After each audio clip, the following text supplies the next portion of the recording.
name is Vanetza Cine, and I am a proud Bodybuilding.com ambassador. I am currently a captain in the Army, and it is such an honor to be able to serve this amazing nation of ours. I grew up in Haiti for 15 years, and although Haiti is a third world country, I am extremely thankful for my childhood. Witnessing all of Haiti's poverty molded me into the person that I am today. Someone who is extremely thankful and grateful for everything that she has, and someone who just never takes anything for granted. You know, so many of us, we fail to realize all of the blessings that we have, such as electricity, clean water to drink, food to eat, and there are other people in the world who only wish they could have such things.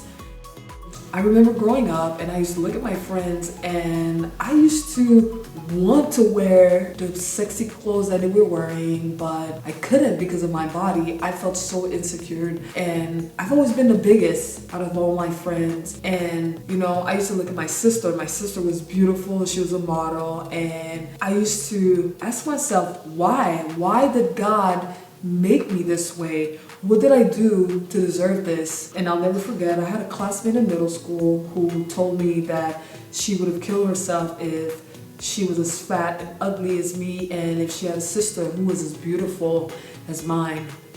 You know, I believe I was only 12 years old, and you know, that just left a permanent mark on the way I viewed myself. I always viewed myself as someone who was never attractive enough, someone who was never beautiful enough, someone who was never sexy enough, and I just felt like I was always going to be inferior for the rest of my life.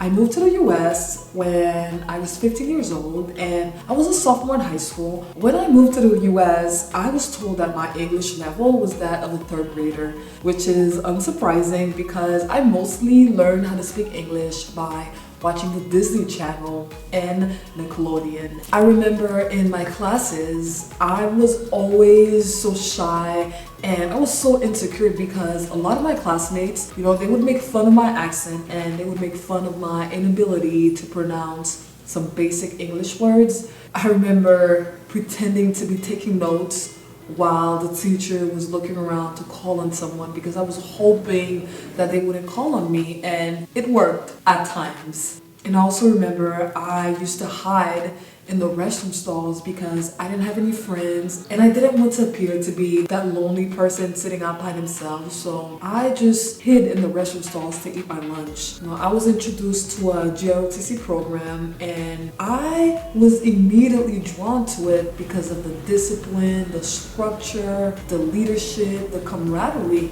especially the camaraderie, as that's something that I have never experienced in my life. You know, being a GROTC cadet really transformed me because I was part of the drill team and I had never accomplished anything in my life prior to that, and I became the first student from my high school to ever compete at the nationals where I placed second. You know, that made me realize that no matter where I came from, I can achieve anything that I want. I just have to be dedicated. I have to have the motivation, and if I put in the hard work, that anything is possible. Being at a military college was far from the easiest thing ever. There were so many physical requirements that we had to meet, and I remember feeling like I was the slowest and the weakest out of all of my friends. I couldn't run to save my life. I would get so winded after barely running half a mile, and I just felt like I was slowing everyone down. I remember being placed on an Army remedial program because I could barely meet the marginal standards on the Army's physical fitness test. I had a .75 GPA, yes, a .75 GPA during the first semester of my freshman year, and honestly, till this day, I still don't know how I did not get kicked out of school. I spent every summer retaking all the classes that I failed, and I went from a .75 to a 3.0, and 4 years later, I earned my master's degree from that same school, which is something that I would have never imagined. In December 2015, I remember being at the lowest point in my life. mentally, physically, and emotionally. And I stumbled across an ad for the 2016 5K challenge, and I thought to myself, okay, Vanetza, maybe this right here, this is God telling you that you need to use this to change your ways. And I told myself that I would use my fitness journey, not only for myself, but I would use my fitness journey to inspire people so that they too can become their best selves. I have tried so many times to embark on my fitness journey, and they never lasted more than 2-3 weeks. I would start a program on Bodybuilding.com and I would just stop afterwards. I just never had the dedication. I didn't have the drive. I didn't have a why to keep going. During the 5K challenge, there were so many times where I just wanted to quit. I wanted to give up because it was so hard. I have never done anything like this in my life. That does not even compare to military school. That was the hardest thing that I've ever done in my life.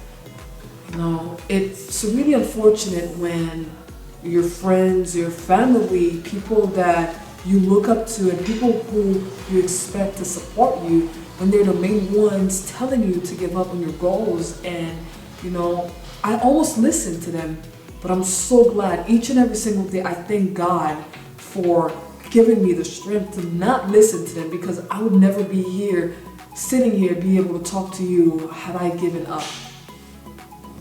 I will never forget when I got invited to become a Bodybuilding.com ambassador. Also, when I got invited to visit the Bodybuilding.com headquarters. Literally from Haiti, I got selected not only to become an ambassador, but to actually go and meet the amazing staff at Bodybuilding.com. Was I dreaming? Till this day, I still feel like I'm dreaming. The purpose of this series is to document my entire journey to my first bodybuilding competition.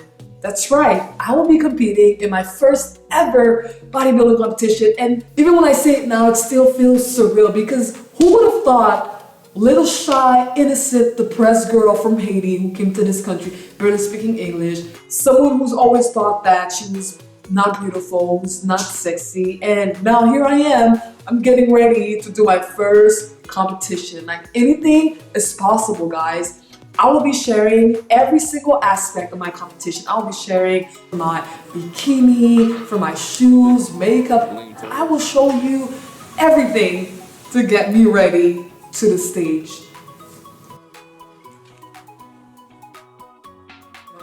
If you've ever wanted to do something, it doesn't matter what it is.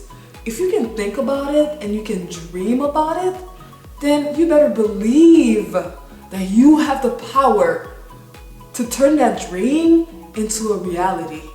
Look at my damn.